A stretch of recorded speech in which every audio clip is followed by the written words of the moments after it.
and was that? Yeah. Okay. So yeah.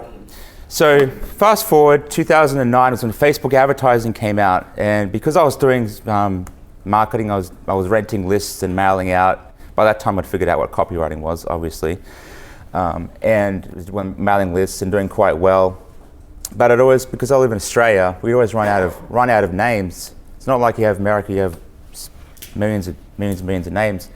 I would run out of a list, within 3 months. We'd have to rest it and do it again, and it's quite sporadic. It's quite an issue. But when Facebook ads was announced in 2009, I was like, holy shit, this is going to be the biggest thing ever.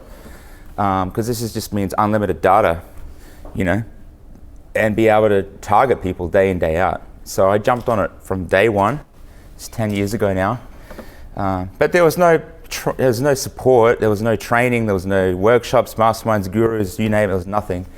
So I had to figure it out myself and spend a lot of money. I decided as money that I would have spent on education, I was just going to spend on advertising and test things out and try and figure it out and then try and codify that, and I did.